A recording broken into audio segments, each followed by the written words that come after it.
Alors j'ai le plaisir de recevoir Edine. Bonjour. Bonjour. Donc on se dit souvent bonjour d'ailleurs tous les deux. Ah oui. Edine se présente pour la campagne électorale, c'est ça? Tout à fait. Donc est-ce que tu peux m'expliquer? Donc je me présente en tant que candidat du Parti animaliste pour ces élections européennes. Donc j'ai pu voir Edine à l'œuvre et je peux vous dire que vraiment je vote pour lui. Ah, mais c'est gentil. Je vote pour lui, je le dis haut et fort, parce que vraiment, j'aime beaucoup cet amour qu'il a pour l'animal. Et on a fait quelques émissions ensemble. Tout à fait. Et j'ai pu découvrir cet amour que tu as, qui est extraordinaire. Et tu es très, très proche des animaux. Donc, est-ce que tu peux m'expliquer comment ça va se passer, cette campagne? La campagne des élections européennes, eh bien, c'est tous les 5 ans. La dernière a eu lieu en 2019. Et donc, celle-ci, ça sera le 9 juin 2024. Donc, ça sera une campagne... C'est bientôt, hein? C'est bientôt, c'est dans moins de 2 mois. Ça sera une campagne à un seul tour, contrairement aux autres élections. Et donc, c'est important de voter parce que, en fait, l'Union européenne a beaucoup de pouvoir en fait en matière de conditions animales. La France est très en retard dans le domaine, et c'est souvent les textes européens qui contraignent la France à prendre des mesures en faveur des animaux. Donc c'est très important de voter pour qu'il y ait, alors ceux qui sont sensibilisés, ont un petit peu d'empathie pour les animaux, veulent faire une bonne action. Il y a les partis traditionnels ont beaucoup déçu, et les gens qui veulent faire une bonne action pour les animaux, eh bien c'est important qu'ils aillent voter le 9 juin 2024. Moi, je pense à une chose, Edine, c'est que quand même, on voit à travers les réseaux, parce que les gens sont de plus en plus réseaux, qu'on le veuille ou qu'on ne le veuille pas, ils ont plus de facilité à prendre leur téléphone et de regarder un peu ce qui se passe sur les réseaux et tout. Il y a énormément de personnes qui sont pour les animaux, énormément de personnes. Et je pense tu vas toucher beaucoup de personnes parce que quand même, tu fais d'énormes choses. Donc, et d'énormes biens aussi en même temps. Tout le monde te connaît. Tout le monde, je sais pas, mais bon, petit à petit, on essaye de médiatiser un peu toutes les actions qu'on met en place. C'est important parce que, oui, il y a beaucoup de gens qui sont sensibilisés à la question animale. Moi-même, j'étais bénévole dans des associations avant d'intégrer le milieu politique. J'étais militant et bénévole dans des associations, alors que ce soit pour aider les animaux, mais les humains aussi. Et donc, ça fait à peu près une bonne dizaine d'années. Et c'est vrai que le problème, c'est que la population a été sensibilisée par les associations. Elles font un travail qui est formidable. Elles ont réussi à éveiller les consciences, à éveiller les esprits. Mais il y avait un plafond de verre au niveau des mesures qui pouvaient être mises en place, parce que les lobbies de l'exploitation animale sont très proches des personnalités politiques au pouvoir. Et donc, si tu veux, malgré la forte demande de la population en matière de conditions animales, il y avait un blocage politique. C'est pour ça que le Parti animaliste a été créé, pour rendre visible l'électorat des gens qui sont sensibilisés par la cause animale, qui veulent plus de mesures en faveur des animaux, qui disent stop à toutes ces souffrances qu'on voit sans arrêt dans les médias, dans les réseaux sociaux, etc. Et donc pour dire aux autres partis, voilà, vous voyez, il y a un parti politique là qui rend visible l'électorat animaliste. Et si vous ne mettez pas en place des mesures pour les animaux, vous allez perdre des voix. Et ça, on a vu clairement depuis notre score aux dernières élections européennes, on a fait 2,2%, 2,17%, c'est à peu près un demi-million de voix. C'est énorme parce que les autres, les médias ne s'attendaient pas du tout à ça, les sondages ne nous classaient même pas. Et on a fait autant que certains partis traditionnels historiques, donc c'était quand même incroyable. Ça prouve qu'il y a une attente, et donc la loi sur la condition animale de 2021, qui est une avancée, mais c'est encore clairement insuffisant, c'est directement lié à notre score. Ça, parce que le gouvernement s'est rendu compte que la question animale, ça compte. Ça compte beaucoup, et en même temps, si ils n'écoutent pas le peuple, c'est en leur défaveur aussi. Tout à fait. Donc, perdent ils des sont voix. obligés d'un peu de voir. Et en même temps, on va dire, en dehors de la politique et tout, quand on voit les animaux souffrir, et par l'homme, on a envie de pleurer quand même. Hein. Quand Ouais. on voit le regard de l'animal et tout, on a envie de pleurer. Ce n'est pas, c'est l'humain qui fait ça, mais c'est inhumain, je Oui, trouve. complètement, Hein. Donc, Edine, tu vas te présenter oui. et on sera à tes côtés. Ben, c'est gentil. On sera à tes côtés. C'est pour cette raison que je t'ai invité, parce que je suis on peut pas dire au niveau comme une artiste, une fan de toi, mais je suis en admiration dans tout ce que tu fais et très fière de toi. Ben, c'est Et gentil. donc, Merci. je voudrais que tu me parles aussi d'écologie. Alors, au niveau de l'écologie, par exemple, les mesures qu'on propose, voilà. Donc, on propose un certain nombre de mesures, comme par exemple, il faut savoir que le glyphosate, tu connais, tu sais, c'est un produit qui est utilisé dans l'agriculture. Et, Il était interdit, je croyais, non ? Et malheureusement, non. Justement, il devait, mais ça a été décidé de le prolonger. Et en fait, c'est terrible parce que, alors déjà, c'est très dangereux. Il y a il y a de nombreux procès, par exemple, aux États-Unis, des gens qui sont morts ou des gens qui ont des cancers à cause de ce produit-là. Et c'est un produit qui est très dangereux pour l'environnement, pour les humains. Pour les animaux, aussi pour la fertilité des sols, parce qu'en fait, ce produit tue les vers de terre. Les vers de terre, ce sont eux qui fertilisent les sols. Donc c'est très dangereux aussi pour la fertilité des sols. Et donc ça a été prolongé. Donc nous, par exemple, ce produit-là, on demande son interdiction. Voilà, on demande son interdiction, tout comme on demande une diminution des pesticides, en fait, hein, de 50% des pesticides. C'est important pour la santé, pour l'environnement. Aussi, et il faut préciser que 70% des terres agricoles en France sont contaminées par ça. Donc c'est très grave. C'est très grave, mais je pense aussi qu'à l'étranger, c'est pareil. Ah oui, bien sûr, oui. Non, mais c'est pour donner un ordre d'idée. Nous, on est en France, c'est pour ça que. Oui, c'est pour donner un ordre d'idée. Après, la conscience que, voilà. Ouais. Après, on a aussi, par exemple, en matière de sanitaire, et aussi c'est lié, hein, les antibiotiques. Dans l'élevage, on utilise énormément d'antibiotiques. Et en fait, parce que les animaux qui vivent dans des situations concentrationnaires, il faut le dire, hein, c'est l'élevage intensif, des souffrances terribles. On leur fait des sévices, on leur coupe la queue, les cornes, on leur meule les dents, les castres à vif, enfin des choses horribles. Tout ça, nous, on veut l'arrêter, hein, tout ce qui est élevage intensif. Mais en plus de ça, du coup, ils sont malades, comme ils sont dans ces situations-là. Ils sont très. Donc ils ont des antibiotiques automatiquement. Ils ont des antibiotiques parce qu'ils tombent malades, voilà, c'est ça, parce qu'ils tombent malades. Et comme nous, en fait, quand il y a beaucoup d'humains qui sont réunis, forcément, on partage les maladies. Mais c'est pareil, les animaux, hein, c'est pareil. Donc certains éleveurs leur donnent énormément d'antibiotiques, certains même en prévention, alors qu'ils sont même pas forcément malades. Et donc, ça crée des souches multirésistantes. Et ça, c'est très dangereux d'un point de vue sanitaire.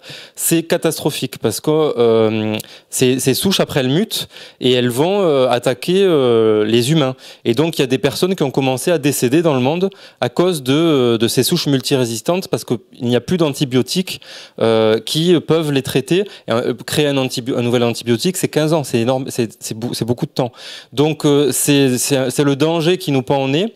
Et donc, nous, dans notre programme, on demande voilà, une diminution de 70% de l'utilisation des antibiotiques dans l'élevage, que ce soit l'élevage terrestre ou l'élevage en mer.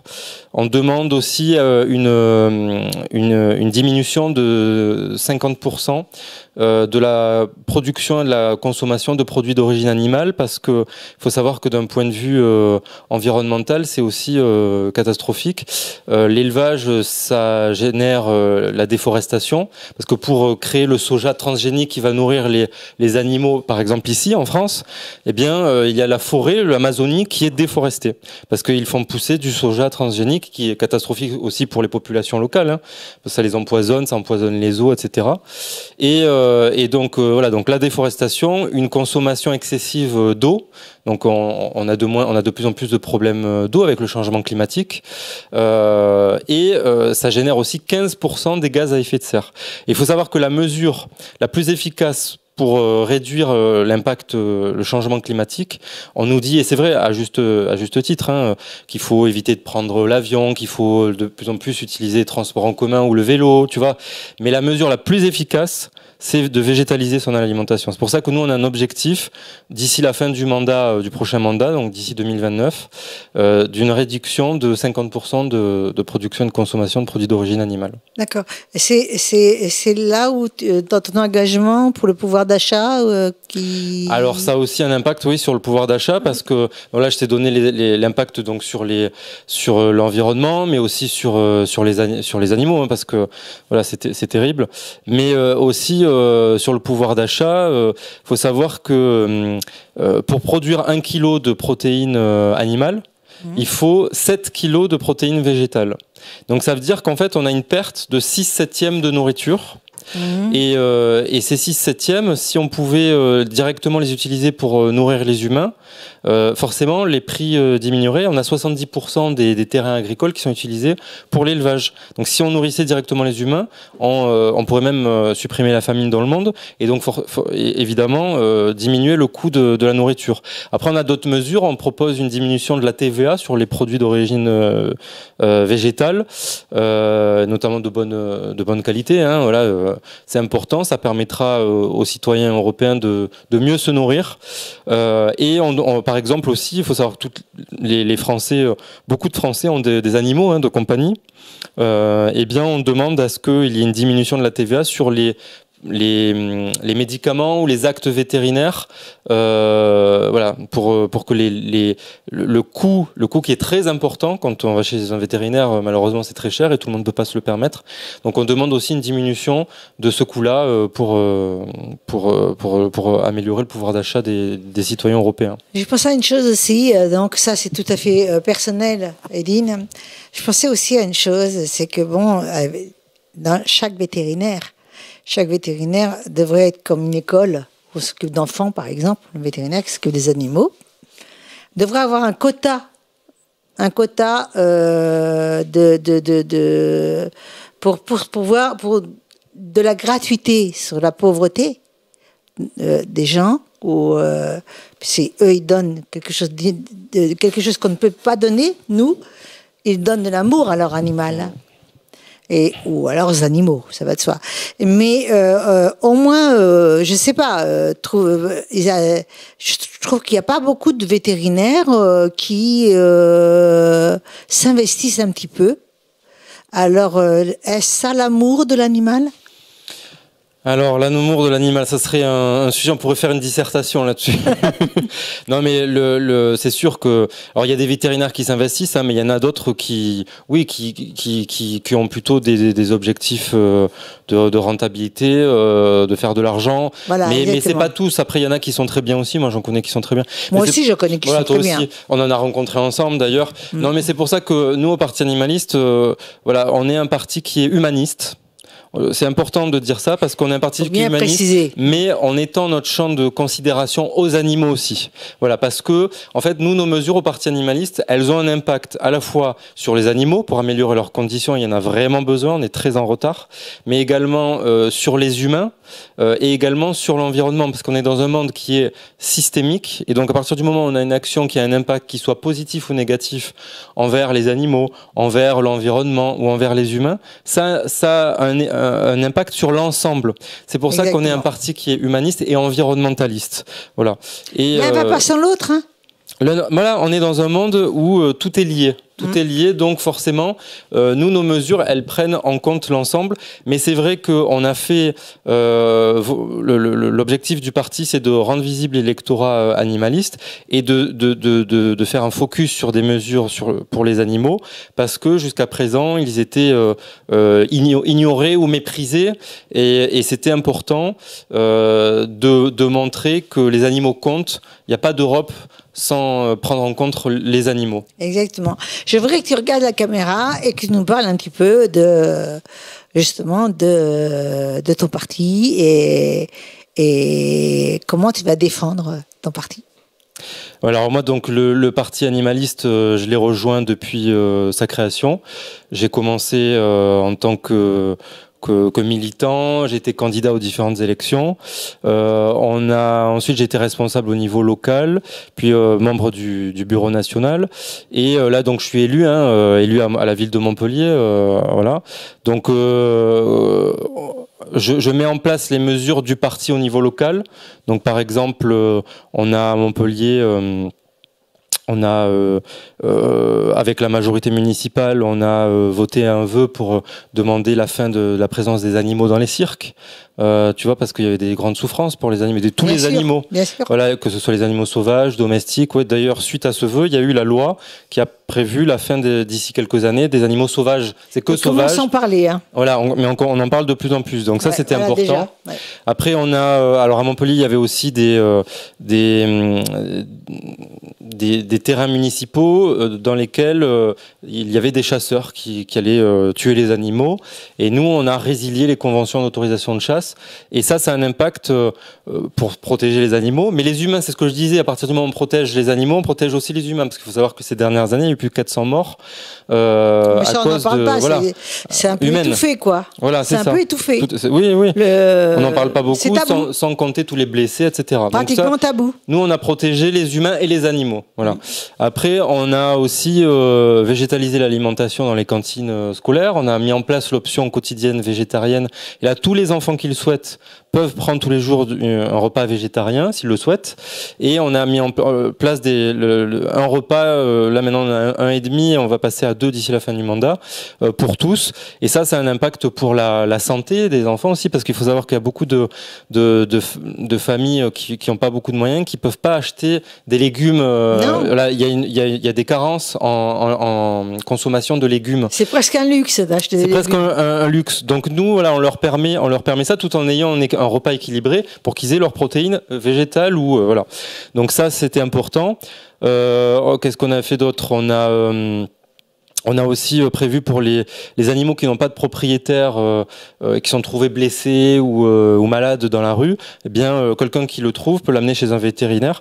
Et nous, on finance avec la ville à hauteur de 180 €, donc les frais. Et si c'est plus, c'est sur validation. La mairie de Montpellier est vraiment bien. Oui, on a fait beaucoup de choses. C'est pour ça d'ailleurs qu'on a été classé 2e ville de France par le L214 en 2023. C'est important. C'est pas pour rien. C'est important. On a aussi fait une formation pour la police municipale. On a en matière de conditions animales, on a été la première à le faire. Ça existait pour les polices nationales, mais pas municipales. D'ailleurs, on a invité d'autres communes. Maintenant, ça se redéploie ailleurs.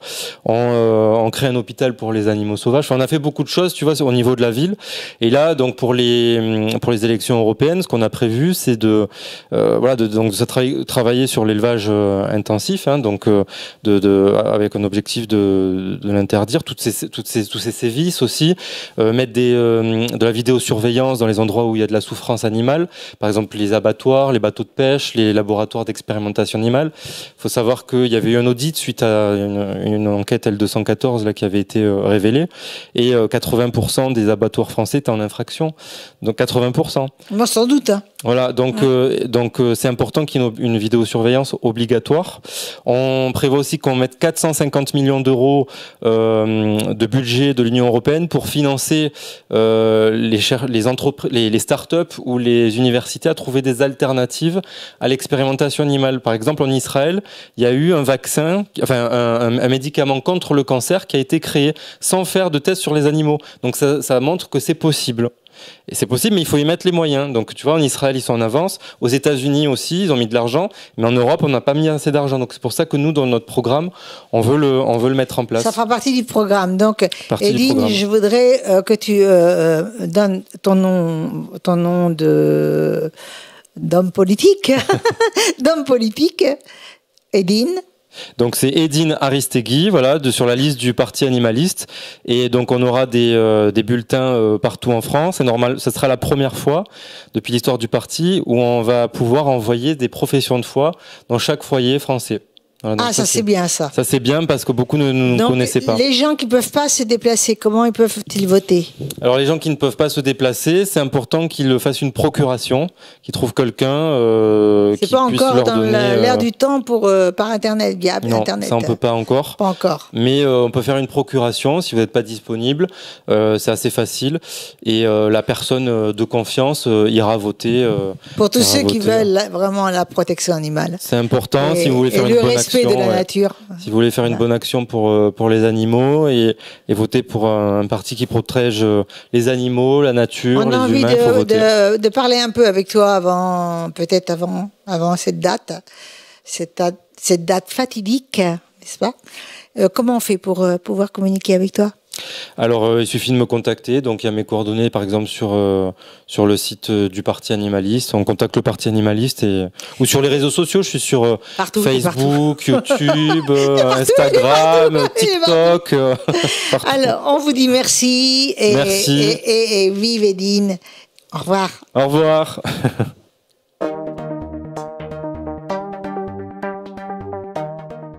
Et j'ai le plaisir de recevoir Brigitte. Bonjour Brigitte. Bonjour Muriel, Ben- merci de me recevoir aujourd'hui. Ben, c'est un plaisir, tu es très souriante et très agréable. Merci. Donc c'est un plaisir. Merci. Et je voudrais savoir, depuis quand en fin de compte, on le devine mieux en voyant tes sculptures, que tu es sculptrice. Oui, c'est ça. Et tu fais depuis quand cette passion? Pour moi, ça démarre par une passion, même si après, c'est plus qu'une passion. Oui, c'est ça, c'est une passion. En fait, ça fait environ... Tu rapproches un peu le... Ça fait environ 30 ans que je fais ça. Et j'avais abandonné un petit peu pendant des années. Et là, j'ai repris vraiment depuis 10 ans. Voilà. Et tu as abandonné pourquoi? À cause parce que tu étais en couple ou tu avais une vie de famille, j'ai eu tu étais d'autres- très prise, d'autres priorités, exactement. ouais, tu avais c'est des ça. priorités de familiales. Et beaucoup de personnes, et beaucoup de femmes surtout, même des hommes, hein, quand même, on a remarqué, reprennent après avoir un peu de temps à eux, leur Ça, passion. Oui, Et, puis en plus je travaillais, donc j'étais infirmière. Donc ça me prenait beaucoup de temps et je n'avais pas trop le temps de sculpter. Mais là, je me donne le temps de faire. alors, comment ça se passe quand je regarde tes sculptures? Elles sont magnifiques. Merci. J'aimerais déjà savoir comment tu pratiques des sculptures pareilles, quoi. Alors en fait, moi, je m'inspire beaucoup de la nature et des animaux. Ça se voit un petit peu, je pense. Ça se voit un petit peu. Et Et, de l'amour. De l'amour. Et en fait, celle-là, c'est de la céramique, c'est du grès, de la terre. Et en principe, je prends un bloc de terre et puis je laisse aller un petit peu mon esprit qui guide un petit peu mes mains. Et puis voilà, c'est de l'imaginaire, c'est de l'imagination de ce que m'inspire la nature et les arbres. Donc là, si je vois bien, c'est un tigre ou un léopard ou je sais pas, qui tient un homme. Alors, en fait, c'est un ours. C'est un ours. Et c'est- Mais oui, c'est un ours. Oui, oui, oui, oui, oui, oui. En fait, oui, c'est la oui. représentation de notre façon un petit peu de mener les animaux, c'est-à-dire entre l'amour et un petit peu la distance, et quelquefois même la colère. Et en fait, des deux côtés, il y a ce sentiment qui peut ressortir si on regarde un petit peu. L'ours, en plus, ça représente l'ours de notre enfance, un petit peu, c'est ça. Et c'est quelque chose de très doux. Et en fait, on peut être aussi très agressif, aussi avec la nature et les animaux, je pense. L'homme est agressif avec L'homme, l'animal. Oui, oui. Oui, tout à On le sait, ça. fait. Ouais. Et là, je vois un éléphant. Alors, l'éléphant, c'est mon animal totem. J'adore les éléphants.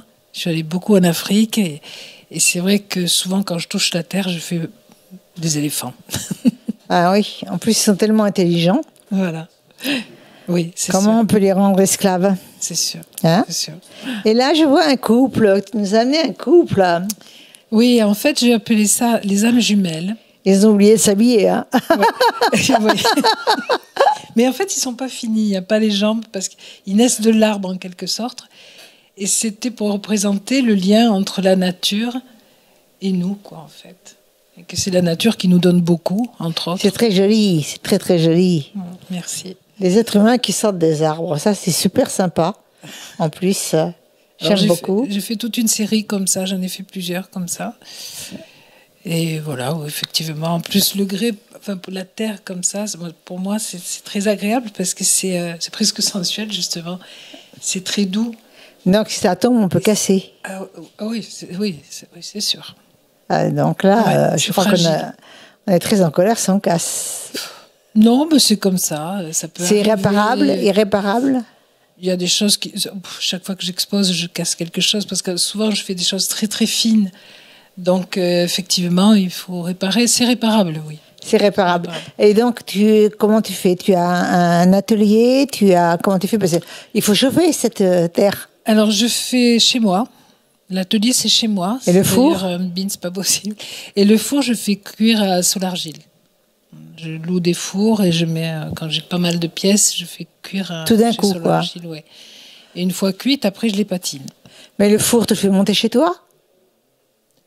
Tu le fais venir chez toi? Non, c'est Solargile. Solargile, c'est un distributeur de céramique, en fait, de terre. Ah, d'accord, voilà. Et ils ont un four, donc où on peut faire cuire les pièces. Donc tu loues le four. Voilà. Le four. Ouais. Est-ce que, en fin de compte, ils peuvent pas louer à l'heure, ils le louent. En fonction du nombre de pièces qu'on met. Et comme alors la céramique, c'est un peu spécial. Si on laisse des bulles dans la terre, ça explose au four à la cuisson. Donc je préfère louer un four entier moi-même. Comme ça, je suis sûre que si ça explose, c'est ma faute, quoi. Voilà. Voilà, exactement. C'est très, très bien. Donc, Brigitte, je voulais savoir. Donc là, on a compris d'où vient ton style, hein. Ton style. Donc, on va en parler un peu après. Mais d'abord, est-ce que tu as prévu des expositions? Alors, j'ai prévu des expositions, notamment une au mois de juillet, le 6 juillet, à la Grande Motte, qui va s'appeler. Voilà, parenthèse. Beauté, art, mode et beauté. Voilà. D'accord. Là, tu vas exposer. Voilà, avec Madame Angéline Binard. D'accord.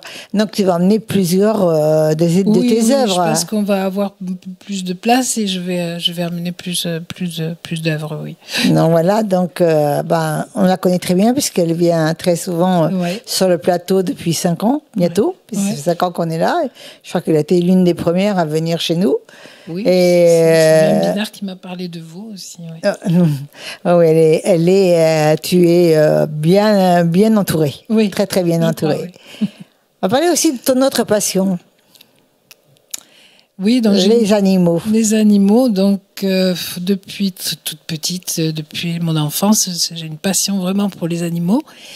Et donc j'ai créé une association il y a 20 ans de ça, qui s'appelle Éducation et comportement animal, qui s'appelait. Et pour la 20e année, on a décidé de la faire un peu plus évoluer. Aujourd'hui, elle s'appelle Trait d'Union Nature. Et en fait, on voulait lier un petit peu justement l'art et les animaux et faire des célébrations de la nature à travers l'art. Alors que ce soit la sculpture, la peinture, la musique, la photo, en fait, tout ce qui peut être autour des animaux et de la nature. Donc là, on a aussi des programmes. On va faire une exposition en octobre à 7. D'accord. Et puis on a d'autres projets aussi un peu plus même importants pour l'association. D'accord. Donc comment ça se passe alors comment tu es avec cette association? Tu participes, tu aides ou Alors je suis présidente de l'association. Donc on va redire le nom de l'association. Éducation et comportement animal, parce que j'avais fait une formation sur le comportement animal à l'époque. Et donc j'intervenais dans les SPA pour sortir les chiens qui avaient des problèmes de comportement, les faire réadopter et tout ça. Voilà, oui. Ça, je le fais toujours d'ailleurs chez les particuliers. Et puis ensuite, aujourd'hui, on fait toujours ça d'ailleurs. Il y a beaucoup de personnes qui se sont plus intéressées justement à Trait d'Union Nature par l'aspect artistique, quoi. Et puis je trouve que peut-être montrer la beauté des animaux, c'est attirer les gens qui ne sont pas spécialement attirés par les animaux. C'est ouvrir une autre porte pour connaître un peu mieux les animaux. Oui, c'est bien. C'est bien. Mais enfin, tu penses, toi, que la personne qui n'est pas attirée par les animaux, elle peut tout d'un coup changer? Je pense, oui. Peut-être justement montrer un autre aspect. Parce que souvent, je crois que toutes les associations sont importantes, hein, tout le Oui, travail oui, qu'elles oui, font. oui, oui. Mais quelquefois, on peut heurter les gens ou des choses comme ça. Alors que là, c'est vraiment leur présenter, les amener à venir vers les animaux en leur montrant quelque chose de beau et sans, voilà, avec bienveillance, quoi. Voilà. D'accord. Et donc tu es la présidente de l'association. Est-ce que tu t'occupes aussi des animaux errants, SDF? Alors, on ne fait pas ça, on fait beaucoup de choses. On intervient aussi pour faire des actions sur l'environnement quand il y a besoin de faire certaines choses pour la nature, les arbres, etc. Les animaux, toujours je vais chez les particuliers quand il y a des problèmes de comportement. Et puis, on a ouvert aussi une porte sur l'éveil sensoriel qui peut nous amener davantage à comprendre mieux les animaux aussi. Éveiller nos sens, notre regard, notre écoute, etc. Voilà, d'une façon plus importante. Surtout quand on sait que l'animal a un impact extraordinaire pour l'enfant malade. Oui. Et oui. pour les personnes âgées aussi. Je crois que c'est leur plus grande tristesse quand on les sépare non seulement de leur foyer, Oui. mais qu'on les sépare aussi de leur animal. Oui. Et ça, c'est terrible. Et je trouve qu'il serait bien que, vu que c'est très très cher les Oui. EHPAD, je ne vois pas pourquoi on n'aurait pas le droit d'avoir son propre animal, parce que ça coûterait pas voilà, vu l'argent qu'ils prennent, Oui. j'estime qu'on peut pas tout enlever comme ça. Oui. Et on doit le respect aussi aux seniors. On doit le respect aux seniors et leur enlever tout, c'est horrible. C'est horrible. Tout est lié de toute façon, je crois. Et je crois que c'est important, effectivement, de penser à ça aussi. Alors, Brigitte, je voudrais savoir, ton nom d'artiste, c'est Brigitte, tout court, ou tu as un nom d'artiste? Alors, c'est Abi. En fait, c'est un diminutif de Acier Brigitte. ABI. ABI. Je signe mes sculptures. Pas ABI, hein. A-B-I.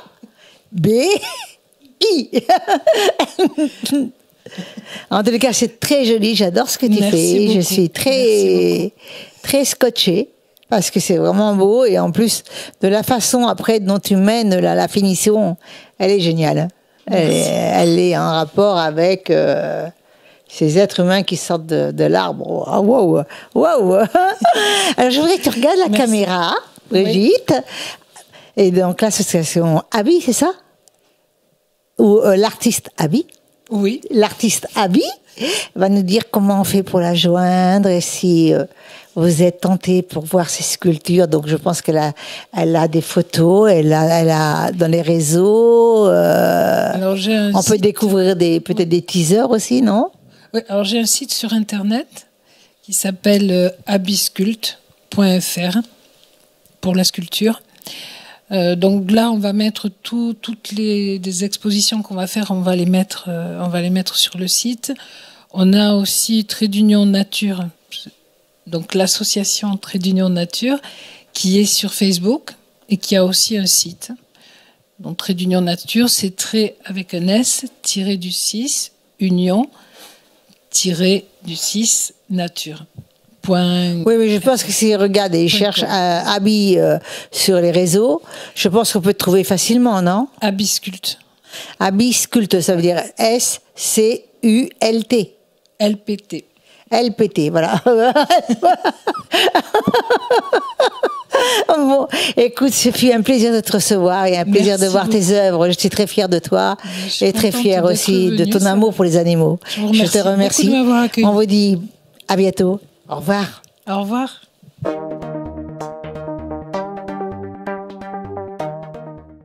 Alors bonjour à vous tous déjà. Bonjour Yann. Et bonjour aux auditeurs. Bonjour à tous. Donc, Bonjour. J'ai le plaisir de recevoir, je vais d'abord dire la principale, Rosa Dabour. Bonjour. La grande styliste. Bonjour à tous. Ensuite, nous avons... Alors, Alcime Padiglione, voilà, je m'occupe de la scénographie, je suis metteur en scène et réalisateur. Bravo. Sandrine Moustardier, ambassadrice d'honneur de l'Institut ICM Val d'Orel, bénévole. On commence à te connaître, tu sais, Sandrine. Oui. Et Tu veux que je me présente ou c'est pas C'est quand même mieux. T'es pas là, Alors, tu prendras que ta chronique, mon cher ami. Docteur Alain Colombier ou Docteur Love Sister, comme il te plaira. Ça fait rigoler, hein, Docteur Love Sister. Voilà. Donc, nous allons parler un petit peu de l'association Fashion Week. Fashion Week Occitanie. Occitanie. Voilà, qui s'était créé l'année passée dans l'objectif de pouvoir aider tous les artistes et les stylistes, les jeunes stylistes dans le monde de la mode et dans l'art. Et pas seulement ça, je voudrais aller un peu plus loin. C'est une association qui se met au service de l'humanité dont le projet est associé l'haute couture avec des projets humanitaires. Et c'est pour cela qu'aujourd'hui on est ici à vous présenter notre projet d'aide pour le lycéum de Montpellier qui, merci à le docteur Alain Colombier, qui m'a mise en connaissance de ce projet et que c'est la personne plus indiquée pour vous expliquer pourquoi, comment ce projet, c'est très important qu'on arrive à le réaliser. Voilà, je te laisse parler. Alors moi ça va être court si tu veux Marosa parce que je ne vais pas faire une redite. On a fait une chronique médicale là-dessus spécifiquement. Donc c'est le développement d'un robot compagnon, robot d'accompagnement pour faciliter la prise en charge des enfants en particulier dans les séances de radiothérapie, la prise en charge des cancers de l'enfant. Voilà. Oui, exactement. Et ce projet, donc, moi, j'ai une connaissance et m'a été apporté par mon amie, donc Sandrine Moustardier, qui est ici, ambassadrice d'honneur de l'ICM, et qui est en quelque sorte la maman du projet. Voilà. Merci Alain. Écoute, je vous remercie à toi Rosa. Merci. Merci. C'était une belle rencontre. Oui. Merci à toi Alain de m'avoir fait rencontrer Rosa. Une belle amitié aussi. Tout à fait. Voilà. Et donc, une fois que j'ai vu, une fois qu'on a connu le projet, je me suis dit, OK, on va organiser un événement autour de l'haute couture le 4 juillet au château de Saint-Martin-de-Grave à Pézenas. Pourquoi au château? Parce que déjà, c'est un lieu majestueux. Donc, c'est un événement, c'est un gala. Donc, on va dire que c'est un gala de bénéficence. Et c'était le seul lieu autour de Pézenas, que c'est ma ville, où j'ai mon activité, où je connais quand même, je me suis bien intégrée dans cette jolie ville, où c'était possible d'accueillir entre 400 et 500 personnes dans le parc du château. Déjà que c'est le 4 juillet, donc on est en plein été, et là, on a une vue magnifique. Je me suis dit, pourquoi pas... voilà, c'est là qu'on a pris la décision de le faire. Et à ce point-là, dans l'association, j'ai contacté le membre de l'association, le trésorier et aussi le secrétaire, et on a discuté. Et on a dit oui pour cet événement et pour cette soirée de bénéficence. Voilà. Et c'est pour ça, Alcim, qui est à côté, lui, elle est le secrétaire de l'association et c'est lui qui s'occupera de toute la mise en scène de cet événement. La mise en scène. Et donc, je vais te poser la question à toi ou à toi. L'argent récolté pour cette soirée, cet événement grandiose, comment il va être utilisé pour aider les enfants? On le donnera à l'ICM qui fera construire le robot. Voilà, tout à fait. C'est un robot d'accompagnement. Je pense que vous avez assez parlé de voilà, ça. On a présenté ce robot d'accompagnement grâce à l'activité. Bon, alors, là, j'ai deux hyperactives, une en face de moi, une à côté de moi. Bon, une de l'autre côté, on va être petits joueurs. Ça continue, parce que grâce à la grande activité de Sandrine, on a déjà bien avancé sur le financement, mais il faut aider encore, parce que, comme on l'a dit, le robot, la valeur d'un robot, c'est 100 000 € pièce. Donc, on a besoin de... Donc, pour l'organisation de cet événement, vous avez quand même rencontré des défis. Honnêtement, oui et non. Parce que il y a quand même autour de moi, je suis bien entourée avec des professionnels sur tous les secteurs de l'événementiel, mais aussi autour de eux, ils ont de bonnes connaissances. Et quand on est sensibilisé, comme je suis sensibilisée sur toutes les actions humanitaires, et surtout les enfants, pour moi, les enfants, c'est le futur du monde. On ne peut pas le laisser tomber. Et les enfants qui souffrent, c'est quelque chose. En tant que maman, je me mets dans la peau d'une autre maman qui voit son enfant qui souffre et qu'il y a rien qui peut l'aider dans le moment en qu'il fait des thérapies. Je me suis dit, c'est impossible que les gens qui sont autour de moi, qui sont sensibles comme moi, ils ne s'immobilisent pas par cette cause. Donc oui, un défi, mais c'est quoi? La vie, c'est tout un défi. La vie est un défi. Oui.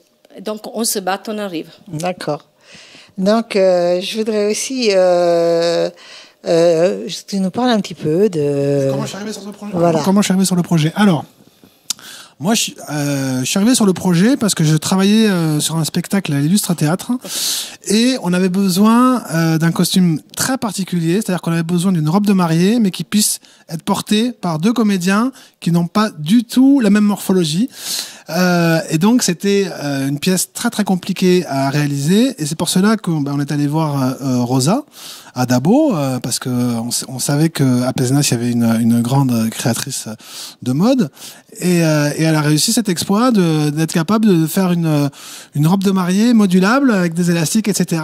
et qui puisse, sans qu'on s'en rende compte, être portée vraiment par deux personnes différentes. Et donc Rosa est venue à la première du spectacle et c'est à l'issue du spectacle qu'elle m'a parlé du projet et comme elle avait aimé la mise en scène du spectacle, elle m'a proposé de venir rejoindre le projet. Voilà, donc son idée c'était vraiment de faire un événement pour faire vraiment découvrir la haute couture en Occitanie. Mais c'était dommage de faire cet événement sans que finalement il y ait rien derrière. Et donc l'idée est venue assez vite de travailler avec l'ICM pour justement que cette grande soirée, ce grand spectacle puisse également bénéficier aux enfants de l'ICM. Et donc voilà, et je suis rentré dans le projet, ça m'a emballé tout de suite. Et voilà, et que quand elle m'a dit on va créer une association, est-ce que tu serais d'accord pour être secrétaire? J'ai dit allons-y, banco, fonçons. D'accord. Donc Alain, peut-être que tu peux me parler des membres importants de l'association. Les membres importants, donc le membre le plus important est en face de moi quand même, c'est Rosa, notre Rosa. Voilà. C'est mon principal presque. Mais c'est vrai qu'à partir de là, et jour après jour, on a fédéré énormément de monde, puisque dans la soirée, on va avoir un parrain qui est Christian Vadim, que tout le monde connaît dans le milieu théâtral, qui est quelqu'un qui compte de plus en plus sur scène pour nous. On va avoir des autres associations qui se joignent à nous, comme le Lions Club, comme J'ai le vu la MEDEF. réponse aujourd'hui, ça sera Notre partenaire. Notre partenaire, oui, voilà. exactement. Donc, après, on a d'autres partenariats avec des institutionnels de la région, avec des privés, des domaines viticoles de la région aussi qui sont très présents autour de nous, le domaine Saint-Georges-d'Ivry en particulier. Et lui, voilà. C'est aussi aujourd'hui, on a signé notre partenariat avec eux. Exactement. Voilà.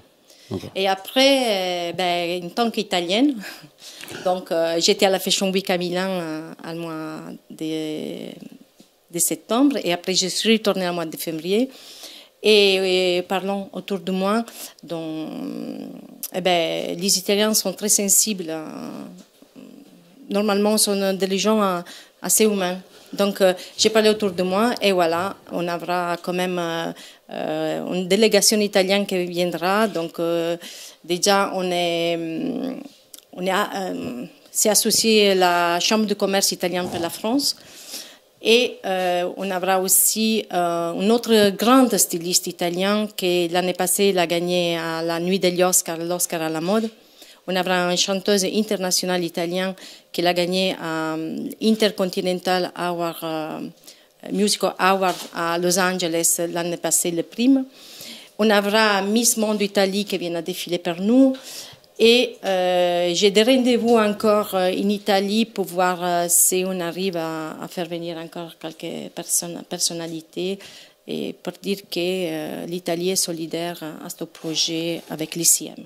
Bien sûr, bien sûr. Donc, on peut que vous encourager à cet événement. Merci. Et donc, l'association s'appelle Fashion Week Occitanie, c'est ça? Si. Voilà. Donc, maintenant, je commence à la connaître et ne pas écorcher le nom. Et donc, je voudrais que vous puissiez aller... Alors, en plus, faut en parler parce qu'effectivement, il va y avoir 2 défilés de mode exceptionnels à cette soirée, mais c'est pas tout. C'est pas tout. Il va y avoir aussi un concert lyrique avec le ténor Jean-Michel Ballester, la soprane Anaïs Constant et la pianiste Émilie Bentarfa. Donc vraiment un très très très beau concert. Rosanne a parlé, il y a donc Vanessa Mini, une chanteuse très très connue en Italie qui va également faire un concert. Et il faut pas l'oublier, mais il y a un repas donc gastronomique tout au long de cette soirée pour ce gala de charité. Donc je pense que Rosa peut en parler. Et donc, et on a la vente aux enchères aussi à la fin de la soirée. Et tout, le but de tout ce mouvement est de réussir à faire construire ce robot qui a un prix assez important et que tout le monde peut bénéficier de ça. Ça, c'est vraiment quelque chose qui me tient à cœur. Et donc, l'idée est... déjà, on a ouvert sous Hello Asso, la plateforme Hello Asso, on a ouvert la billetterie. Désolée pour l'accent italien, mais je n'arrive pas à le dire bien en français. Voilà. Et donc, tu as très bien dit billetterie. Hein. Oui. Bon. Ouais. Et donc, ça rassemble pour tout le monde de pouvoir réserver la propre place. On va encourager quand même les gens à réserver. Oui, peut-être. bien sûr. Ça, on compte sur vous. Sans vous, on ne pourra rien faire. Oui, comme toutes les choses, c'est tout le monde qui fait la différence.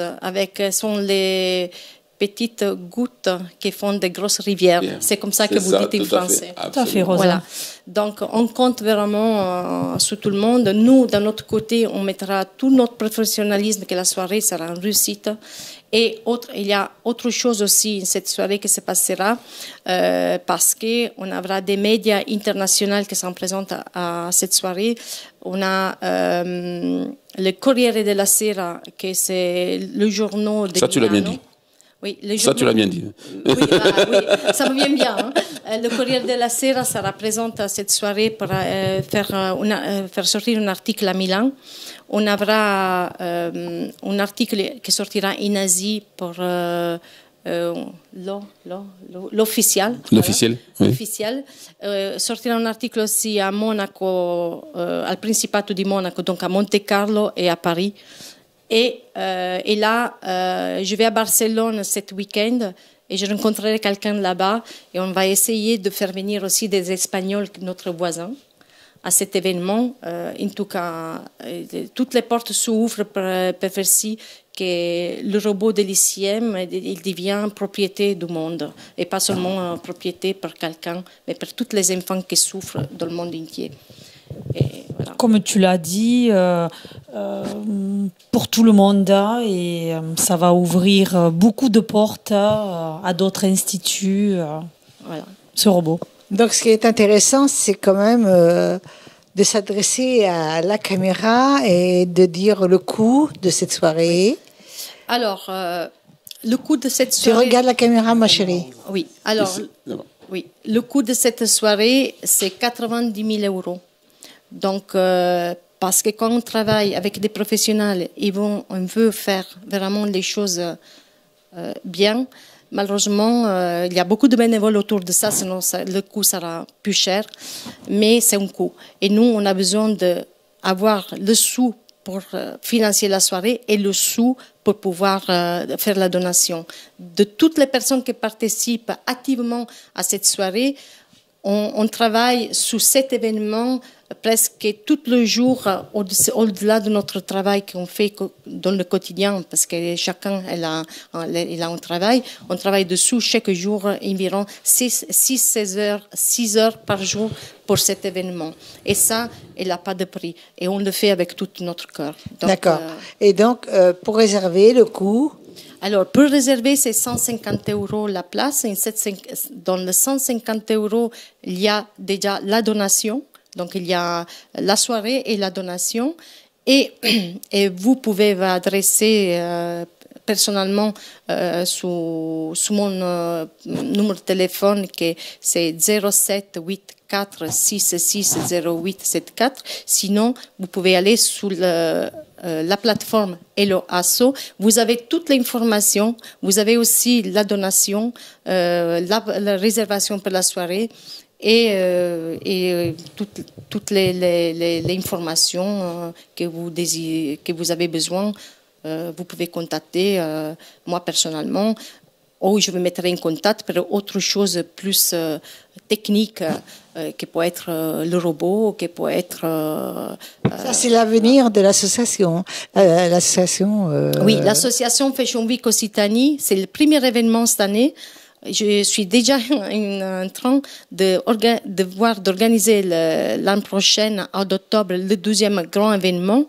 Et là, je suis en train de chercher l'autre... humainement, qu'est-ce que je peux faire pour le prochain événement. Donc, c'est quelqu'un, elle a un besoin humain, il a un projet humanitaire qui peut adresser, on peut discuter, et je vais voir qu'est-ce que c'est possible de faire ou pas faire. Bravo, bravo. Alors, juste vraiment pour synthétiser la soirée, je vais faire un petit peu le vendeur. C'est bien parce que devant les caméras, on n'est pas trop... On parle donc pour 150 €, déjà d'une soirée exceptionnelle au château Saint-Martin-de-Grave, qui est déjà un lieu exceptionnel, avec un repas gastronomique. Donc déjà 150 €, c'est quasiment le prix d'un repas gastronomique, avec en plus des défilés haute couture, un concert lyrique exceptionnel, un concert pop exceptionnel, une vente aux enchères. Alors on peut pas trop en parler pour l'instant, mais avec des lots qui seront exceptionnels également. Donc, et tout ça en faisant également un don à ICM. Donc, franchement, vous n'avez aucune excuse de ne pas venir. Voilà. Et à rajouter, si tu permets, qu'il y a la possibilité aussi pour les institutionnels, pour les entreprises, d'acheter des tables à 1 200 € la table, donc avec une possibilité de déduction.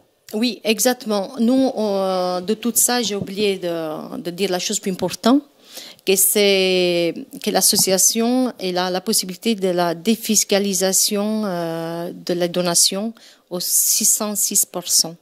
Donc, je vois pas c'est quoi qui peut empêcher de ne pas venir à cet événement. Il y a tout pour réussir. Donc, nous, on a besoin de vous. Et on veut garantir le top. Et on est encore ouvert. Si certains partenaires veulent se joindre à la soirée, voilà, c'est tout à fait possible. On en a déjà réuni pas mal, mais on est encore ouvert à accueillir des nouveaux sponsors ou des partenaires. Très, très, très bien. Donc, on peut vous trouver partout. Oui, c'est facile. Fashion Week Occitanie. Voilà, vous tapez sur le Google et vous trouverez tout ce que vous avez besoin d'informations et voilà.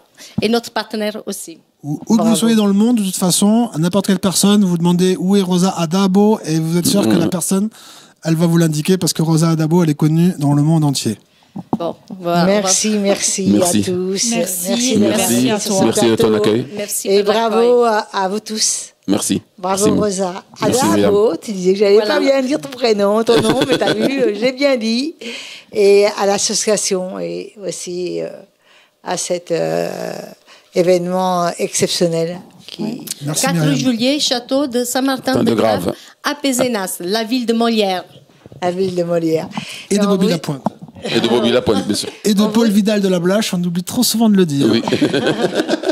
Et on vous dit tous au revoir. Au revoir. Au revoir. Au revoir et au 4 juillet.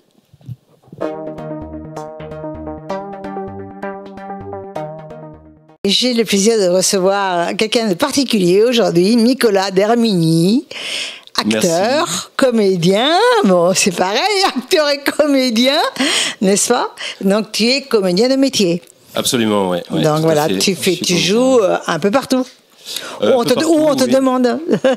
Exactement. Où on veut bien de toi. Exactement, c'est ça aussi. Et Ça peut intéresser. voilà, donc je vais pas te poser la question quel rôle spécialement tu joues, mais quel rôle tu aimes spécialement par contre.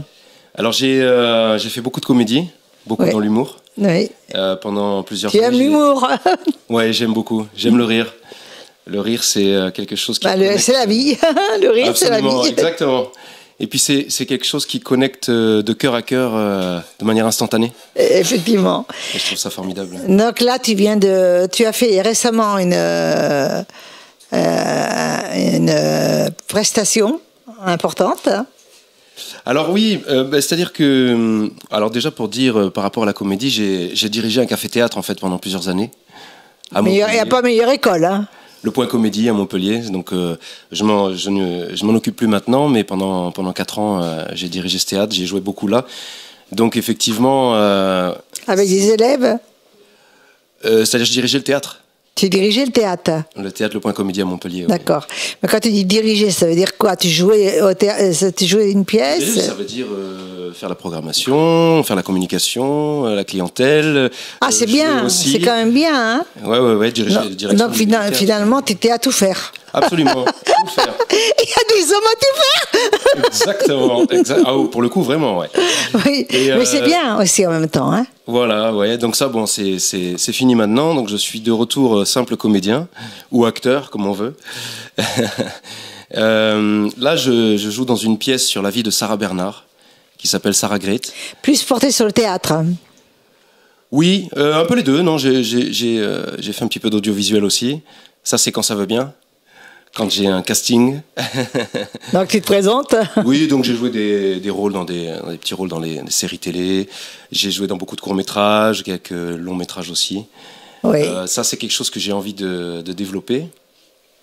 Ah, c'est toujours intéressant, hein? Absolument, ouais, j'aime bien. Mais c'est peut-être là qu'on dit comédien sur scène, acteur derrière la caméra. Bon, ou devant la caméra plutôt. Attends, t'es derrière devant, donc tu t'en fous.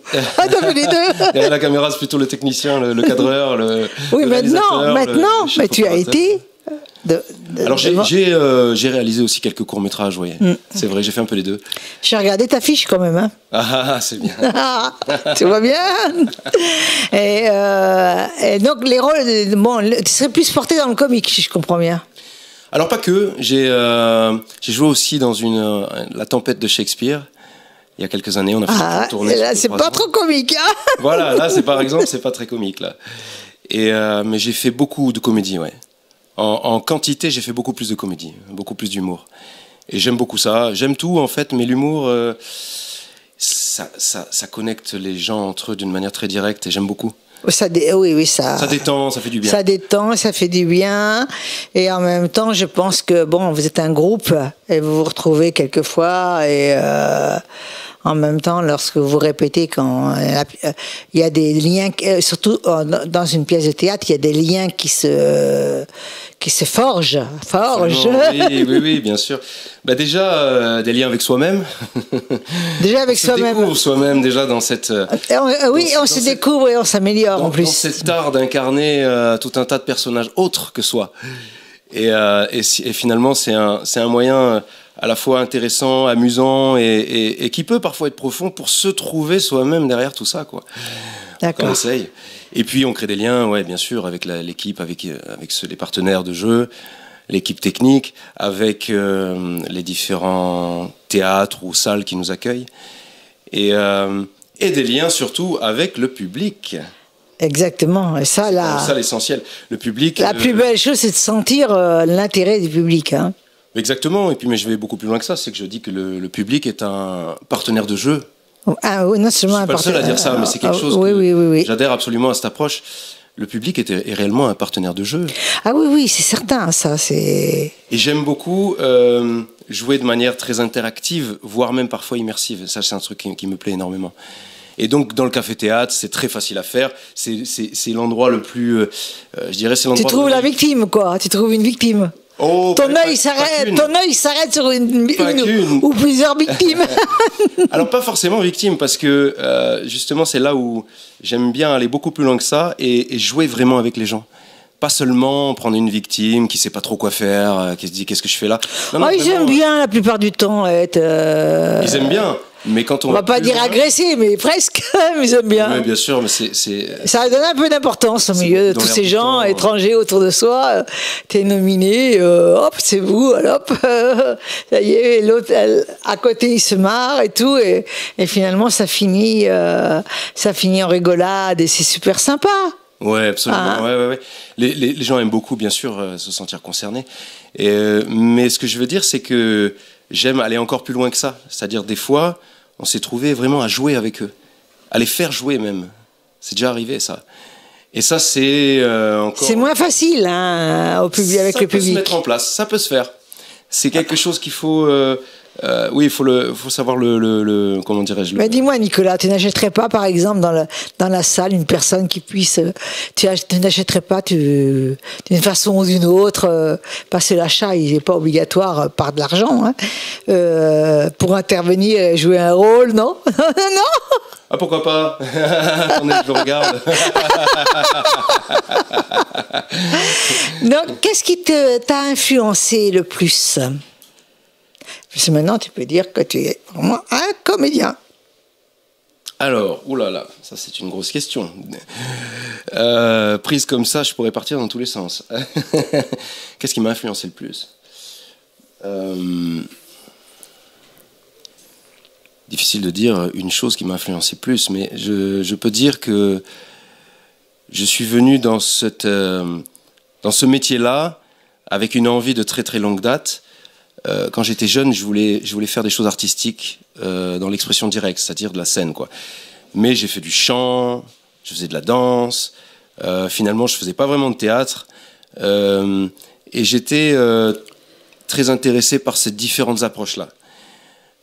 Finalement, j'avais en tête un plan. Je me suis dit, c'est difficile de gagner sa vie dans ce métier-là, donc je vais faire d'autres choses d'abord. Donc c'est ce que j'ai fait. Je vais m'assurer un métier, je vais m'assurer les arrières, comme on dit. Obligatoire au départ, hein.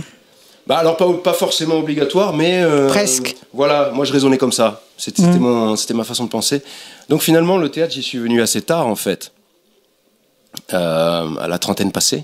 J'avais réuni les conditions, j'avais fait ce que je voulais faire. Je pouvais à ce moment-là le faire. Puis je me disais bon à un moment donné, il faut y aller, quoi. Et j'avais aussi j'avais envie d'avoir de l'expérience de vie. Je considère que le métier de comédien, alors ça pareil, c'est une vision très personnelle, hein. Je considère que le métier de comédien, c'est un métier dans lequel il est bien d'avoir de la bouteille, d'avoir vécu des choses soi-même, pour pouvoir amener un peu plus de profondeur, un peu plus d'expérience, de qualité, de développement, de maturité. D'accord.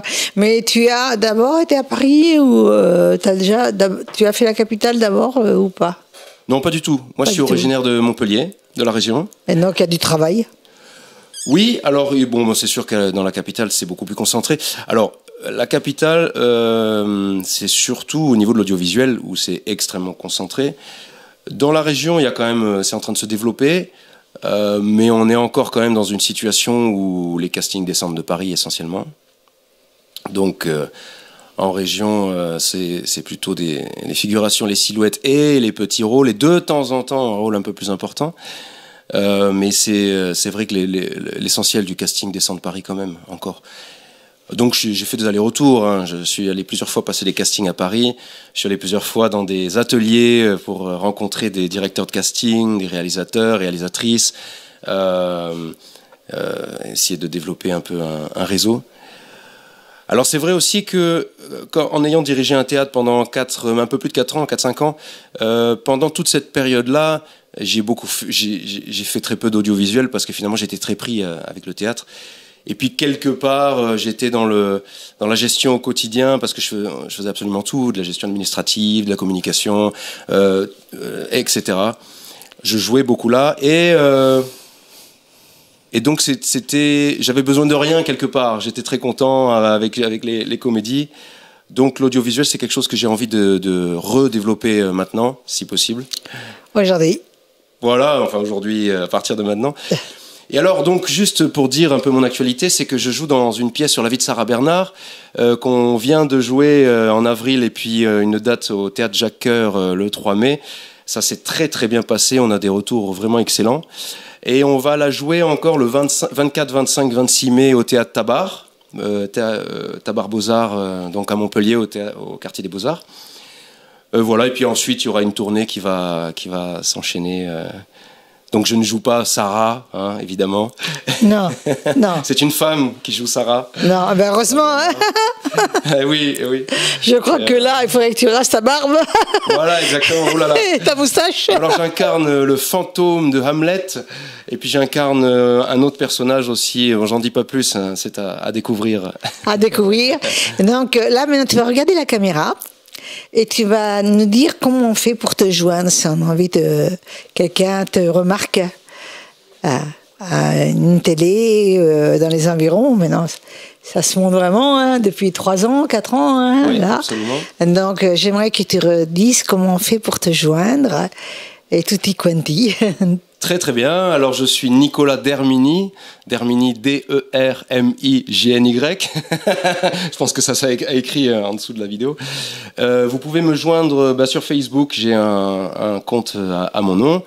Je donne mon numéro de téléphone ou... Bah c'est pas mal parce que je crois pas qu'on va essayer de te violer hein. Non. Ah non, j'en étais pas là.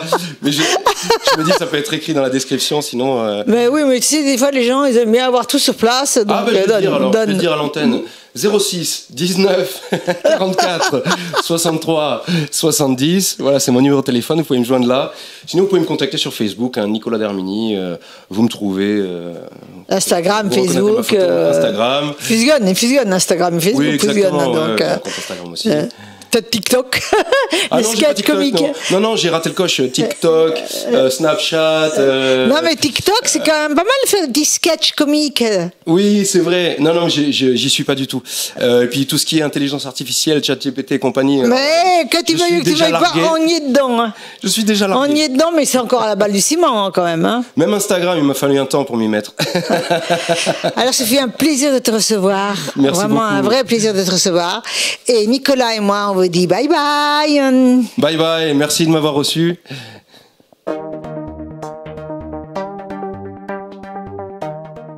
J'ai le plaisir de recevoir Lucienne Tafena. On dit bien Tafena? Oui, on dit Lulu pour les intimes. Lulu pour les intimes. Lulu pour les intimes. Et donc, elle est auteure. Et nous la recevons pour des ouvrages. Tu as fait plusieurs livres, c'est ça? Donc, tu nous as amené des livres. 2 livres déjà. Alors 3 et 3 livres. Voilà, et un qui va être édité bientôt. Ah, d'accord. Voilà, il y en a même un 5e qui est en préparation, avec presque terminé. D'accord. Donc, est-ce que tu peux me parler du livre de Nomi? Alors, le livre de Nomi, c'est celui qui n'est pas encore publié. C'est celui-ci. D'accord. Ça, c'est le manuscrit. D'accord? Ah, il n'est pas encore publié, donc oui. C'est le manuscrit. Il sera publié assez rapidement. Hein. C'est la suite en fait. Hein. C'est la suite des 3 autres. Voilà. D'accord. Et ce Nomi, ça a été un des anges que j'ai connu parmi les premiers. Parce que tu parles avec les anges. Oui, je parle avec les anges, mais disons que la communication se fait par l'intermédiaire de ma main. Hein? Alors ma main écrit toute seule. Et là, au début, bien sûr, c'était des calligraphies extraordinaires. Je l'avais montré quand j'étais venue la dernière fois. Oui, je m'en souviens. Sont très belles, tout. Je m'en souviens. Avec des dessins à l'intérieur, mais ce sont des messages. Bon. Oui. Donc, au début, j'avais cette calligraphie qui était très lente. Hein. C'était pas vraiment l'écriture. C'est pas l'écriture automatique. C'est quelque chose de très lent. Et maintenant, par contre, c'est beaucoup plus rapide parce que la Terre change en vibration. Il se passe des choses terribles, hein, à la surface de la Terre et partout dans l'univers. Donc, c'est tout à fait différent. Donc, ce Nomi, c'est un des anges qui est les plus proches du Seigneur. Nomi, hein. N-O-M-I. Nomi. D'accord. Et je l'avais rencontré. Il s'était manifesté à moi il y a peut-être une 20aine d'années. Donc, ça fait un bail, hein. Et il s'est endormi un petit peu après? Après, il est revenu. Il n'y a pas de temps pour un ange. Non. En 2015. Voilà. Et là, il s'est manifesté. Il a dit, il faut que je vais donner d'autres messages beaucoup plus précis. Et j'ai commencé à écrire tous les messages qu'il m'a donnés avec une calligraphie. Je peux la montrer ? Oui, mais je te posais d'abord une question. Je voudrais savoir, tu as fait la calligraphie avant ? Non. Donc c'est arrivé comme ça. C'est arrivé comme ça. C'est-à-dire qu'au début, donc, je vais t'expliquer. Quand j'ai eu les premiers messages, d'abord ça a été, j'étais chez moi, il y avait une grande table de monastère avec des nappes, et d'un seul coup le stylo s'est posé sur les nappes et a fait des lignes comme ça. Et moi je tournais autour de la table en suivant le stylo. Mais j'avais une sensation... Non, mais le stylo il bougeait tout seul. Tout seul. Donc j'avais une sensation de bien-être, de sécurité, ce qui fait que je n'ai jamais eu peur. Et quelque temps plus tard, j'ai commencé à recevoir des bribes d'écriture. On aurait dit des sortes de mots un peu volatiles qui flottaient dans les airs. Et j'avais acheté des petits carnets jaunes sur lesquels j'avais commencé à écrire comme ça. Petit à petit, ça a commencé à changer et j'ai eu une écriture donc qui s'est rapprochée de la calligraphie angélique, vraiment quelque chose de formidable. Parce qu'il y a plusieurs genres de calligraphie. Donc, voilà, c'est ça. Et donc, la calligraphie angélique, angélique, c'est ça? Oui, d'accord. C'était des anges parce Oui. que, bien entendu, c'était pas autre chose que des anges. Hein. D'accord. Alors justement, à ce niveau-là, quand on me dit, mais comment vous pouvez être sûr que ce sont des anges? Alors les anges me répondent, si on te pose la question, tu diras, ce sont des anges parce que les anges ne parlent que d'amour. Voilà, donc là, il n'y a pas de doute possible. Donc Sonomi, en 2015, il a commencé à m'écrire alors de façon beaucoup plus, à faire ma formation, quoi, pour ainsi dire, un enseignement, et de façon beaucoup plus détaillée sur énormément de sujets. Voilà. D'accord. Là, il y a plusieurs livres là qui sont sortis, donc si tu peux m'en parler un petit peu, hein. Alors lequel tu voudrais Je voudrais que tu me parles de celui qui est à côté de toi. Oui, alors ça, c'est le second. Celui-ci, il est quand même beaucoup plus philosophique. Hein. Là, on parle de toutes sortes de choses, bien sûr, de la vie après la mort, bien entendu, de l'apparence des anges, des âmes de l'autre côté, de tout ce que font les âmes de l'autre côté de la vie. Hein. C'est assez grand quand même, il est assez gros. Combien il fait de pages? Presque 300 pages. Hein. Tous les trois font presque 300 pages. Oui. Donc c'est tout ce qui se passe de l'autre côté de la vie avec les anges, la formation des âmes, bien sûr, et surtout la règle essentielle, l'idée essentielle, c'est que la mort n'existe pas, la vie est une illusion, et lorsque tu passes de l'autre côté, tu es pris en charge, tu es dans ta véritable maison. Hein, voilà, c'est ça. Et deuxièmement, les anges sont toujours avec nous dans tous les actes de notre vie. D'accord. Voilà. Mais tu sais toujours pas pourquoi on est sur Terre, quoi. Pourquoi on est sur Terre? Les anges n'ont pas parlé un peu. Pourquoi? Parce que là, c'est... Mais les anges, ils parlent de tout. Hein, c'est tous les sujets. C'est extrêmement philosophique. C'est quand même assez pointu. Hein, c'est pas... C'est très intéressant. Il faudrait pouvoir lire les textes. Parce que si on lit pas le livre, on peut pas... On peut pas savoir. On peut pas savoir. Parce que c'est très compliqué. Déjà, il faut pouvoir... Quand j'ai la calligraphie, je traduis. Et ensuite, seulement après la traduction, je me rends compte de ce qui a été dit.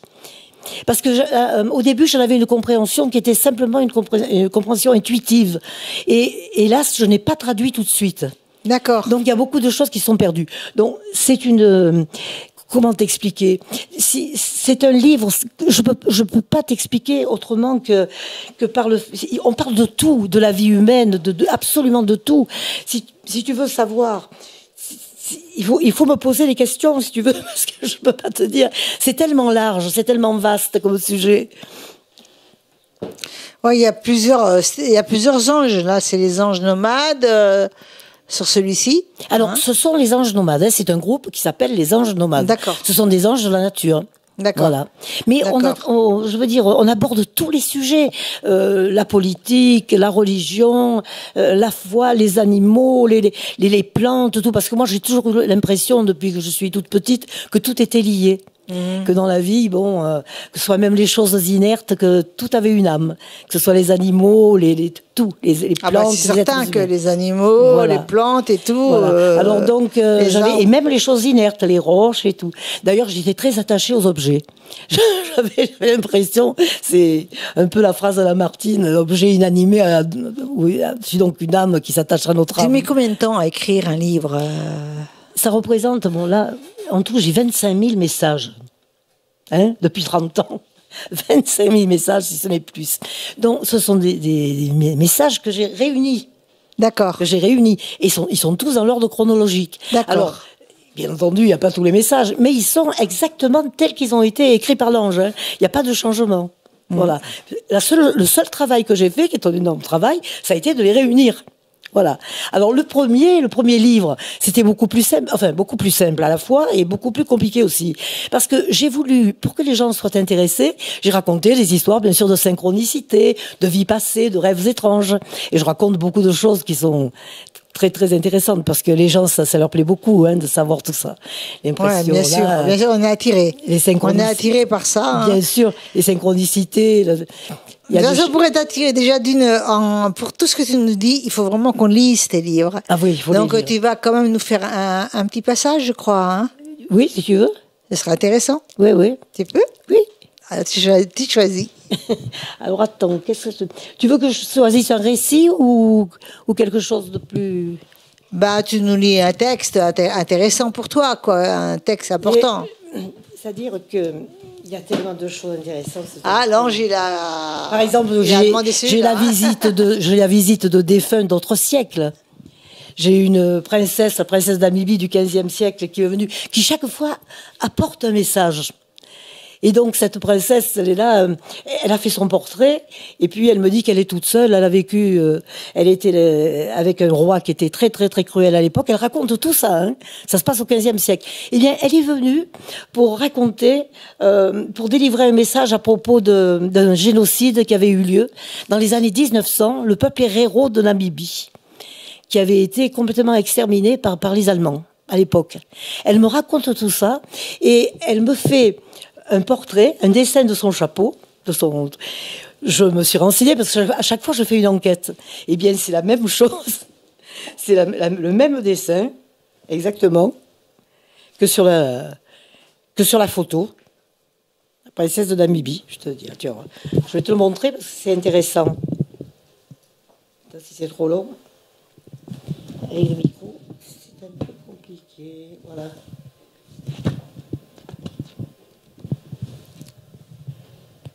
Je ne veux pas faire perdre trop de temps. Non, mais t'inquiète. Voilà. J'ai fait cette princesse-là. Ah oui. Et alors, c'est toi qui as fait le dessin? Le dessin. Voilà la coiffe du peuple Herero. Il faudrait le montrer à la caméra. La coiffe du peuple Herero et la coiffe qu'elle a dessinée. Que ma mère a dessiné, parce que moi, en fait, c'est un être du XVe siècle, hein, une princesse, en Namibie en plus. D'accord. C'est quand même curieux, hein. Oui, c'est curieux. Mais dis-moi, tu peux me lire quelque chose? Oui, alors attends. Il y a des choses qui sont magnifiques. Quand le grain a été semé, la plante va grandir et donner naissance à des fleurs qui donneront à nouveau des grains. Ces grains germeront et donneront naissance à d'autres plantes et à d'autres fleurs. Et le cercle continuera de tourner et la boucle de la vie ne sera jamais bouclée, mais vivra éternellement dans la main de Dieu. Et si le grain ne meurt, tout sera à nouveau vivant. Car tout est lié sur cette terre. Plantes, animaux, êtres humains, pierres et nuages, terre et ciel. Tout est lié jusqu'à la fin des temps et jusqu'au commencement des temps. Vivez, aimez, ne laissez pas le mal vous blesser et blesser ceux que vous aimez. Seul l'amour peut vous permettre de vaincre et seul l'amour peut vous donner cette liberté à laquelle vous aspirez tous. Mais cette liberté a un prix. Elle ne peut être gagnée qu'au prix d'un combat acharné en faveur de l'amour. Le combat le plus merveilleux au monde, car il génère des ondes d'amour qui se déversent sans fin ni limite et se renouvellent en donnant naissance à d'autres ondes d'amour qui s'infiltrent, telle une musique délicieuse et divine au plus profond de votre être. Magnifique, magnifique. Alors que tu es édité par auto-éditeur ou tu es édité par Nombre 7, les éditions Nombre 7. Voilà. Et voilà, on peut trouver le livre partout, dans toutes les librairies, même à l'étranger, et dans les rayons aussi. Hein, d'accord. Voilà. Et la sortie prévue pour ton deuxième livre, ton quatrième livre? Là, pour le 4e livre, ce sera au même endroit. Je sais pas quand exactement. Et t'es en train de terminer là. À peu près dans, je sais pas quand exactement. Le même éditeur. C'est très intéressant. Dommage qu'on n'ait pas plus le temps de parler des anges, mais je vais te demander de regarder la caméra et de dire comment on fait pour te joindre et comment on trouve tes livres, etc. Écoutez, pour me joindre, c'est très simple. Hein, il suffit sur Facebook, voilà. Et puis chez l'éditeur, nombre 7. Éditeur nombre 7, et dans toutes les librairies, hein, de toute façon, c'est facile, parce que j'ai aussi on peut me joindre par, j'ai des marque-pages avec des trucs sur Amazon, à la Fnac, partout. Je suis partout, c'est facile. On donne tu as un réseau? Non, mais on donne mon nom. Je suis à peu près dans toutes les librairies et tout. D'accord. C'est facile. Et donc voilà, écoutez, allez à la rencontre de Lucienne. Elle est géniale. Et je te remercie beaucoup. Je pense que c'est très intéressant. Tes livres, ils ont une très belle couverture. Et la 4e de couverture aussi est très belle aussi. Et donc vraiment toutes les couleurs réunies. Oui, ce sont des dessins faits par les anges. Les portraits. Oui, tout voilà. Parce que je ne sais ni dessiner ni peindre. Mais je pense que ça mérite un peu plus longtemps un interview sur ce sujet.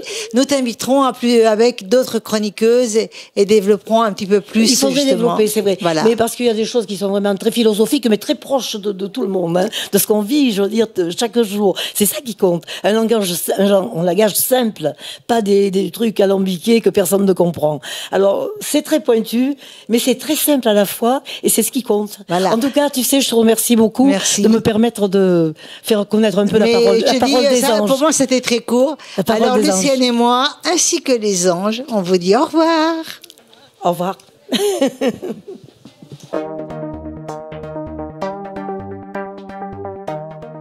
Alors, je reçois aujourd'hui Sandrine Moustardier. C'est une longue histoire. Et nous allons parler de cette histoire. En 2012, Sandrine, ta vie a basculé. Complètement. Voilà. Donc, si tu peux me parler un peu. Ben, écoute, été 2012, on m'annonce que ma fille est condamnée. Elle a quel âge? 21 ans et demi. Et on va dire... elle avait des symptômes? Mal à la gorge. Hein. C'est tout? C'est tout. Donc, on t'annonce qu'elle est condamnée. Tout à fait. Donc, si tu peux... voilà, elle s'appelle Pauline. Pauline. J'aime pas dire elle s'appelait. C'est pas beau, je trouve. Pauline existe toujours. Tout à fait. Hein? Et donc, Pauline était condamnée. Bon, elle a appris, elle aussi, cette nouvelle? Ou pas? Elle apprend que son cancer est grave, mais on lui dit pas qu'elle est condamnée. D'accord. Voilà. Donc, c'est mieux que la laisser encore espérer. Voilà. Tout à fait. Et donc, c'est un cancer qui a un nom. Ça s'appelle le cancer du plancher buccal. C'est un cancer ORL qui est normalement donné aux hommes qui ont entre 50 et 60 ans, qui ont beaucoup bu et beaucoup fumé. Elle ne fumait pas, elle ne buvait pas. Pas du tout. C'est d'une tristesse, ça.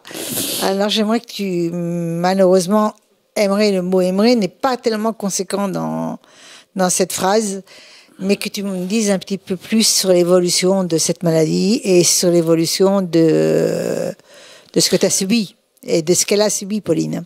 L'évolution de cette maladie, quand on la détecte, il est trop tard. On est à stade 4 très évolutif. Donc, en plus, on est face à une personne très jeune et donc... Ça va plus vite. Tout à fait. D'accord. Donc, il y a eu des étapes? Oui. Première étape, chimiothérapie, branchée du lundi au vendredi. Si vous faisiez de la chimio, c'est qu'il y avait de l'espoir, peut-être? Je pense que... C'est une chimio de confort? On a essayé le tout pour le tout, mais rien n'a pu faire. D'accord. Donc, ça a été... on a des mois et des mois de souffrance. De bataille, de bataille et des mois de souffrance pour Pauline et toi psychologiquement. Tout à fait. Tout à fait. Donc, malheureusement, on rentre dans un autre monde, en fait. Ouais. Et donc, malheureusement, 17 mois plus tard. 17 mois plus tard, eh ben, ma fille décède. Donc, il y a eu un avant et un après. D'accord. Tu as sombré. Ben, j'étais prête à perdre ma fille. Ça, c'était un avant. Et on m'avait dit à ICM que l'après serait très compliqué, mais que tout était possible. Mais l'après, c'est toi, l'après? Ben, j'ai été accompagnée par un psychologue à ICM Val d'Orella. Et j'ai voulu y croire, parce que j'avais une autre petite. Mais ça a été compliqué. C'était compliqué. Donc, et donc, tu as sombré. Et plusieurs années, je crois. Hein. Oui. C'est-à-dire, j'ai eu beaucoup de séances à ICM pour l'après.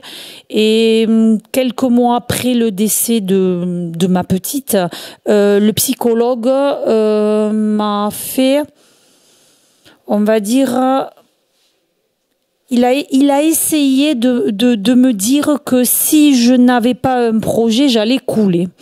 Et là, je pense que... Et il avait raison. Voilà, tout à fait. Et je pense que là, eh ben, plein de choses se sont réveillées dans moi. Et c'est là que tu as décidé de t'engager. De m'engager pour les autres. Pour les autres. Dans cette terrible maladie.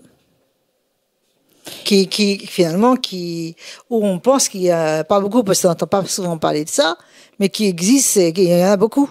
Tout à fait. Étonnamment. Quand je me suis retrouvée en salle de radiothérapie à ICM Val d'Orelle, où j'ai vu les tout petits d'Arnaud de Villeneuve qui avaient des cancers ORL, tumeurs du cerveau, je me suis dit que j'étais dans un autre monde. Ah oui, bien sûr. Donc là, on va faire un bisou à Pauline. Hein? Ouais. On fait un bisou à Pauline. Et on va parler maintenant de cette bataille vraiment où tu as été très forte. Et ça n'empêche pas la souffrance, bien entendu. Tout à fait. Tu penses aujourd'hui à elle comme c'était hier. Tout à fait. Je pense. Et donc, mais ta bataille, nous avons un ami en commun qui m'a raconté cette bataille. C'est pour cette raison que j'ai tenu à t'avoir ici, sur ce plateau, pour que tu puisses me parler justement de cette bataille. Ben écoute, je te remercie et je vais te parler de cette bataille folle. Parle-moi. Alors, eh bien, écoute, j'ai créé donc la même année que j'ai perdu ma petite. Quand le psychologue m'a dit il faut ressurgir, je suis arrivée, c'était au mois de juillet à peu près 2014, et je lui ai dit j'ai un projet, je vais faire un spectacle, je vais réunir des fonds pour les malades. Et puis, donc, j'ai récolté, je crois, à peu près la somme de 24 000 euros. Pas mal. Pourtant, il n'y a que quelques mois que j'ai perdu ma fille. Et puis, quand on a vu que j'étais très, très investie, on m'a dit que je pouvais créer des projets dans l'enceinte d'ICM Val d'Orelle. Et j'ai tenu à partager beaucoup de choses en radiothérapie, puisque c'est là où je trouve que les choses sont le plus compliquées. On est seul face à des murs de plomb et les manipulateurs sont à l'arrière des murs de plomb. Ils sont obligés. Tout à fait. Mais la solitude, c'est terrible. Affreux. Et donc, c'est là que tu as pensé. Tu as pensé à quelque chose de vraiment extraordinaire. Voilà, donc en 2016, j'ai fait mettre la musique sur Bluetooth dans tous les variantes de radiothérapie. Ça, c'est une très bonne idée déjà. Voilà. En 2019, j'ai eu un pari fou. pour que les tout petits puissent voir une projection vidéo dans la salle de radiothérapie. 7 ans plus tard. Hein. Voilà. Mais malheureusement, on n'a pas pu créer cette projection vu qu'on a eu des derniers variantes de radiothérapie et les bras tournaient et donc la projection vidéo ne pouvait pas se faire. Donc, j'ai investi au centre de recherche à ICEM sur les sarcomes. Une dame qui est en train de voir comment on peut arrêter, on va dire, la progression des sarcomes. Et en 2019, je reviens sur un projet, alors là, extrêmement fou. Un radiothérapeute qui s'occupe des enfants sur ICM me dit que il peut avoir une probabilité d'un robot qui va venir chercher l'enfant en salle d'attente, de l'amener en salle de radiothérapie et de rester à côté de lui pendant la séance. Extraordinaire, parce que le robot, il risque pas d'avoir les rayons, lui. Hein. Tout à fait. Quoi. Et je lui dis, écoute, Julien, pourquoi pas, fonçons là-dessus. Donc, ils sont allés voir plusieurs start-up en France, à l'étranger. Et finalement, une start-up parisienne a répondu à ce projet. Et à l'heure d'aujourd'hui, on ne pensait pas que je puisse réunir autant de fonds, puisque un robot coûte 100 000 €. Mais c'est très cher. Très cher. Et nous serons les premiers en France à avoir cette nouvelle technologie. Qui est prévue ? Qui est prévue. Alors là, ils sont en train de finaliser les signatures. Et je pense qu'il sera en fonction en début 2025. Prochainement. Très prochainement. Prochainement. Donc, voilà ce que tu as réussi à faire, ma chérie. Tu te rends compte, hein? Vraiment, c'est extraordinaire. Et je voudrais que tu regardes la caméra et que si on veut aider un petit peu, justement, toutes ces recherches et tout, où on peut s'adresser. Alors, on peut me joindre sur Facebook, Plus fort la vie. Alors, c'est un slogan, Plus fort la vie, ça veut dire que si on n'est pas fort, on coule dans la vie. C'est certain. Voilà. Et je suis devenue ambassadrice d'honneur bénévole du centre de cancérologie ICEM Val d'Orel. Voilà. Je ne peux qu'applaudir, Sandrine. Et je ne peux que te dire vraiment bravo et refaire un coucou à Pauline. Coucou, Pauline. Écoute, je pense qu'elle est avec nous. Elle est avec nous. N'hésitez pas à contacter à nouveau, on dit le nom. Alors, Sandrine Moustardier, Plus fort la vie. Plus fort la vie, sur les réseaux. Voilà. Et comment on fait si on a envie d'aider à cette recherche ? Eh bien, toute façon, par Facebook, on laisse un message et on répond. Voilà, exactement. Voilà. Et après, c'est Val d'Orel qui prend le relais. Voilà, tout à fait. Après, c'est Val d'Orel qui prend le relais. Il ne faut pas oublier que ce n'est pas de l'argent via les réseaux, c'est Val d'Orel même qui prend le relais. Donc, je voulais te dire merci. Merci à toi. Et tu as été très, très courageuse et très forte. Et une maman qui perd son enfant, ce n'est pas juste. Donc voilà, et ça fait mal au cœur. C'est comme ça. C'est comme ça, mais tu gardes une carapace. Même en sentant ta souffrance, tu gardes cette carapace et tu as remonté, même si tu as sombré. Tu as remonté. Et on peut dire merci la vie aussi quand même, parce que c'est grâce à toi aussi. Oui, que justement, des enfants ne vont pas être seuls dans cette période douloureuse de leur vie. Et donc, je te remercie aussi. Oui, et moi je dis merci à toi et un grand merci à ICEM Val d'Orel, parce que si je suis là aujourd'hui, c'est grâce à eux. Alors on vous dit, Sandrine et moi, au revoir. Au revoir.